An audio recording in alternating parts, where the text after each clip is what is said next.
Nama saya Rizky Muhlisin dengan NPM 2470112166. Saya di sini akan mempresentasikan manajemen proyek perangkat lunak dari bab 1 sampai dengan bab 10. Untuk yang bab 1, konsep dasar MPPL 4P, People, elemen kunci kesuksesan, melibatkan pemangku kepentingan, manajer proyek, dan tim pengembang yang kolaboratif. Problem atau masalah, tantangan yang perlu dipecahkan, memerlukan definisi ruang lingkup dan dekomposisi masalah yang jelas. Proses, kerangka kerja dan langkah-langkah yang diambil untuk merencanakan, mengelola, dan mengembangkan perangkat lunak. Bab 2, konsep perangkat lunak, definisi dan jenis perangkat lunak.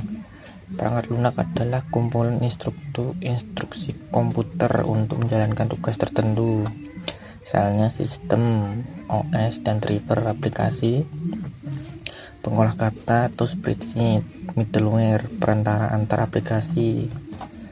Proses dan metodologi adalah pendekatan untuk pengembangan, waterfall, linear dan berurutan, agile, scrum, interaktif dan adaptif. Spiral, fokus pada manajemen resiko, lisensi, aturan penggunaan. Bab 3, kerangka kerja MPPL, spektrum manajemen 5P, manajemen proyek yang efektif berfokus pada 5P, people, produk, proses, project, dan problem. Struktur tim, mengatur tim untuk memaksimalkan keterampilan dan komunikasi. 3 model umum. 1. Desentralisasi demokratis, DD, tanpa pemimpin formal, keputusan kolektif. Desentralisasi terkendali, CD, pemimpin ada namun pemecahan masalah tetap di grup. Terkendali terpusat, CC, pemimpin tim, mengorganisir dan memberikan solusi. Bab 4, teknik estimasi biaya, analogi menggunakan data dari proyek serupa sebelum sebagai referensi. Bottom up, menjumlahkan estimasi biaya dari setiap komponen atau tugas individual. Parametrik, menggunakan model matematis atau statik, misalnya biaya per baris kode. 3 point, menggunakan 3 nilai, optimis O, realistis R, dan pesimis P. Expert judgment, berdasarkan penilaian dan pengalaman dari para ahli di bidangnya.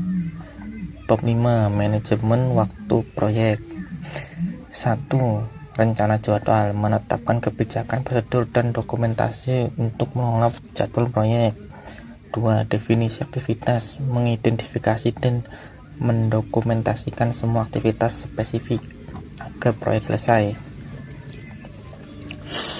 3. Urutan aktivitas, menentukan hubungan dan ketergantungan dependensi antar aktivitas secara logis.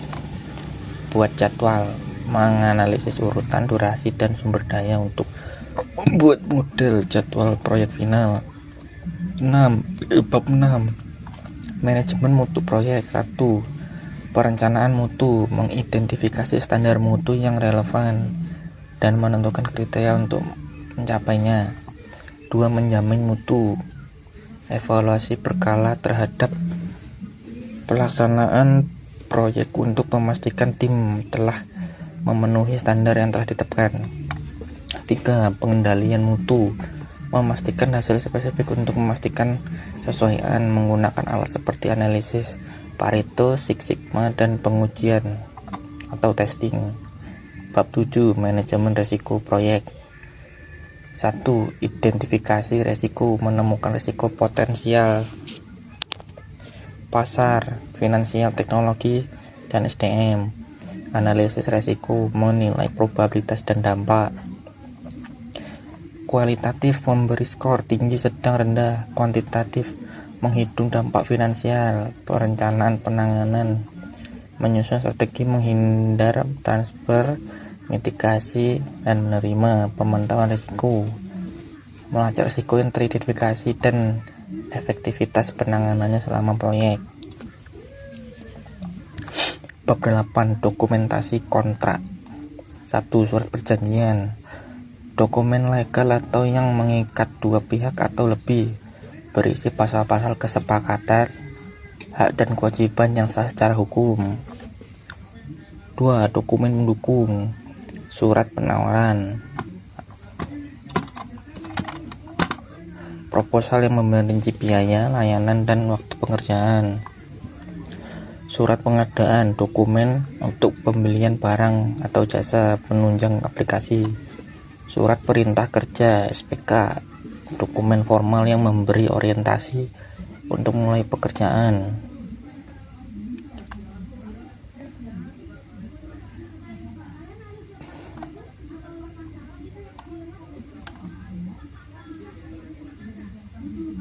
Bab 9. Organisasi, efisiensi, struktur organisasi, cara tim diatur untuk efisiensi.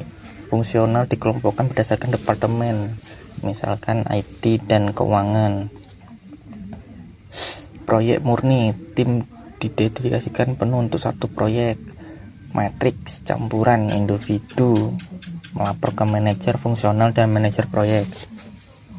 Peran kunci personil, setiap anggota memiliki tanggung jawab spesifik.